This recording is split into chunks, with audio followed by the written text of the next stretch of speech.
Hey guys, it's Ken the Murphy guys. I'm reviewing this is a movie that I was very on the fence with seeing, but I have finally seen it, and that is none other than Gringo. And what Gringo is about is we center on this character of Harold, and he is essentially this nice guy who works for some very bad people who are associated with this, drug cartel and have all these ties to various drug lords and things like that, and they want to advertise this new drug, and they want Harold to basically fly to Mexico to distribute the drug and manufacture it and see how everything goes down. However, things go really horribly wrong for them when Harold ends up getting kidnapped, and basically things go pretty crazy from there, and that's really all I'm going to say. So Gringo in general, to be honest with you, I was not really looking forward to this movie. I thought that, sure, you have a very talented cast here. Sure, this is Amazon Studios, who has yet to really disappoint me in the way that Netflix does, but this just looked like such a middle-of-the-road comedy. None of the humor was hitting for me. The story didn't seem that intriguing. There was really nothing that I was really latching onto. It seemed like one of those movies that everyone was, really looking forward to, and I'm just kind of sitting here like, I don't really know what all the hype is about. I just did not see what everyone else was seeing this. I was hoping, though, there was definitely a part of me that was really hoping this would surprise me. I really did think, maybe this will be one of those movies that doesn't have that great of a trailer, but actually really does surprise me, because, that's happened before. Hey, I mean, already 2 movies this year have done that. Peter Rabbit, did that this year. I didn't think that was going to be very good, and that actually really surprised me. Every Day, there was another one that really surprised me this year, so it's not entirely impossible for a movie to have a really sort of middle-of-the-road or even terrible trailer that actually really surprised me. And I thought Gringo could have been one of those films. And I will say, this movie isn't as, mediocre as I thought it was going to be. That being said, it's still not a very good movie. There are definitely quite a few significant problems that really do, I think, hold this film from being anything that great. And we're just getting into right now, starting off with the cast. And going into this film, like I said, that was something that I was looking forward to, and coming out, it's the same. I overall really do like this cast. There's a lot of really great actors in here that I very much do adore, who have done some great stuff, and I will say, I think for the most part, everyone did churn out a really good performance. However, easily, the standout here is David Oyelowo as our main character here, Harold, who is just so likable in this role. I mean, this is someone who, he doesn't really have that great of a life. He finds off, very early on in the movie that his wife has been cheating on him. He's in this job that he doesn't really like with these people who don't really respect him that much.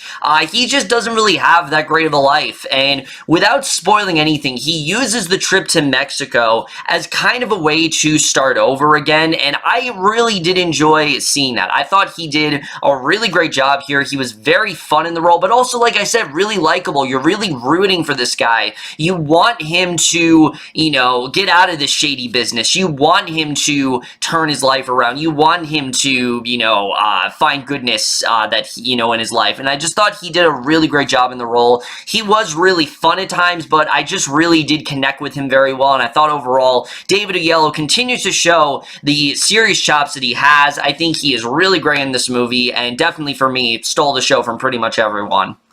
Now we're going to talk about the 2 characters that I was most skeptical about, and that is Charlize Theron and Joel Edgerton. And here's the thing I will say.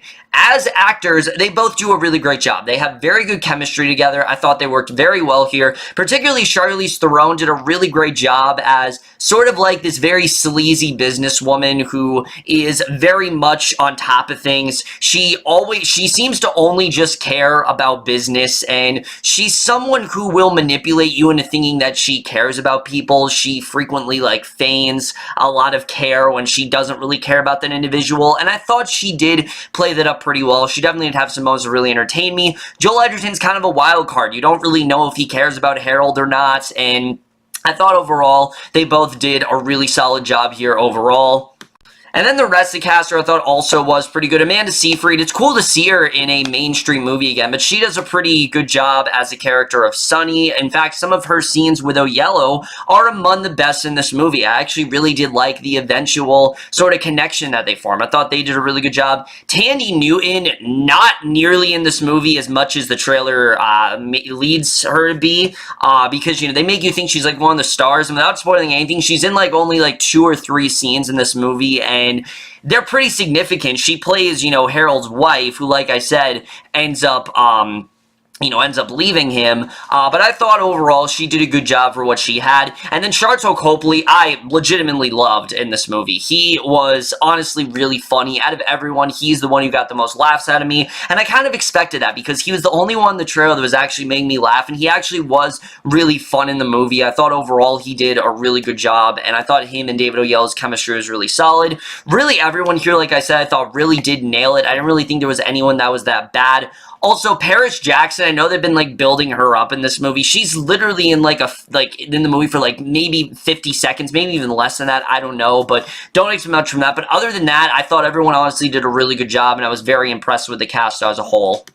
But now let's get to what I really do think bogs this movie down, which is the directing and the writing. Because, look, Nash Edgerton, I think he really did try when it comes to directing. And I'm not going to say this was bad directing, because half of this film is very well put together, and the other half is not. Let's talk about what is put well together, and that is the characters. I think all the dramatic stuff in this movie is handled very well. Any time where you feel bad for Harold, it never feels emotionally manipulative. It feels very in the moment. It feels very natural. And I thought he did a really good job with portraying some of the more thematic moments in this movie. The action also is portrayed very well. I actually did like the action here. I thought that was well portrayed.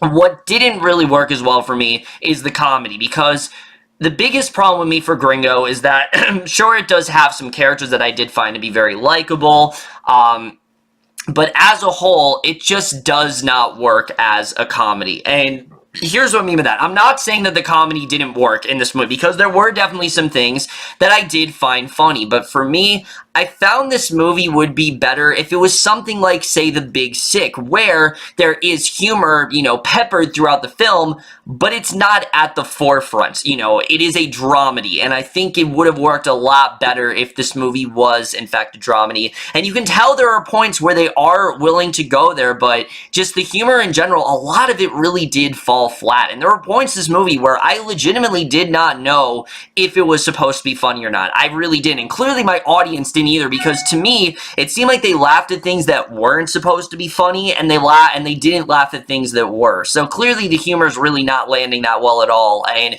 in that regard, I really did not think the film worked. Let's talk about the writing, though, because I do think the writing here was actually really solid. I thought especially the writing for Harold is really great. Now, I'm going to delve into spoilers a little bit here, because there really is no way for me to avoid this. I mean, this is something that happens early on in the movie, but it's kind of a spoiler if you guys don't know going into it. So, the trailer makes you think that the movie is Harold getting kidnapped, when in actuality, he actually fakes being kidnapped. And he does this as a way to kind of start anew, because, you know, his wife left him, he doesn't really like his job. And from here, this really helps us connect with him as a character. Because up to this point, you think, oh, Harold's just the good guy who does nothing wrong. And here you see that's not really the case. Sure, he is definitely very likable, and you care about him because he's in this really awful job, when in reality, he just really is this nice, down-to-earth guy that is trying to, you know, that really cares about all these people around him, and is constantly being manipulated by everyone, and you're really rooting for him when you realize he does have this devious side to him, where he plays a lot of people in this movie, and I think he did a really great job with that. You know, they really found that line with making him devious, but not making him to the point where it's unlikable, and I thought that was very well handled. You really do want him to turn his life around. I thought he overall, you know, like I said, I thought the writing for his character was also very strong. And here's the thing, Harold is such a likable character that even in scenes that weren't really working, his character still remained a highlight. Oyelowo's just so great in making this character so charming and rootable that you just can't help but be on his side. And that is, you know, even when the film is at its worst, it is still the saving grace of this movie. movie, and I think that is enough of a reason to check it out in general. Amanda Seyfried as well. I thought her writing was also very strong here. Her introduction is a little bit shaky. The way they introduce her, I don't really think we needed. She has like this boyfriend, and you know, he doesn't really care about her. It ultimately doesn't really lead to much of anything, honestly. But her and Harold do form this really great connection that I really enjoyed. And then Sharlto Copley, he's someone who, similar to Joel Edgerton, is a bit of a wild card. He starts off and you think that he's firmly on, you know, Edgerton's side. He is, in fact, you know, Richard's, that's Edgerton's character, Richard's brother in the movie. But he kind of turns things around, and I really did like getting into that. And I thought, like I said, his writing was very solid. The problem is that 90% of these characters that I just mentioned, besides Harold, are extremely underused in this movie, especially when it comes to Amanda Seyfried, who, you know, in the second act of the movie, they show her a lot. And then something happens. I'm not going to say what happens, but she just kind of disappears. And I was just like, where did she go? Like, what happened to her? It seemed like Amanda Seyfried was so busy filming Mamma Mia, Here We Go Again, that they had to cut all of her runtime and like screech it to a halt because of the fact that she was too busy filming that film, you know, filming that movie. And they just did not have time to put all her scenes in here. So it did feel like a lot of her scenes were missing. Same with Thandie Newton. They could have done a lot more with her. Sharlto Copley, they could have done more with him. But these three characters who, you know, especially Amanda Seyfried and Copley, are among some of the best of the movie, yet they don't have that much screen time. Who does have a lot of screen time are the characters that I really didn't like that much, which are Charlize Theron and Joel Edgerton. Now look, they start off the movie and they're likably bad. Like, you know that they are bad people, and you know that they definitely are in a lot of shady stuff, but they're likable in that sense. Like, it's kind of like, again, you know what they're doing, but you can get behind it. But there's a certain point in this movie where something happens, and you start to realize how despicable these people are, and it makes them very, very unlikable. And luckily, you know, later in the movie, they're not in it as much as the film goes on, but I really couldn't get behind their characters, and I really was not a huge fan of them. And again, Edgerton and Theron are good in the movie. They do a really good job here, and they work very well together. I'd love to see them work together again, honestly, but they just do not. Their characters are just way too unlikable, and they don't really feel like human beings. You know, they really do feel like these one-dimensional villains, and I think they could have developed them a little bit more, but they just really didn't. And it just, especially when a revelation happens in the third act, it really stripped Edgerton of some layer of his character, and I just don't really think it worked altogether.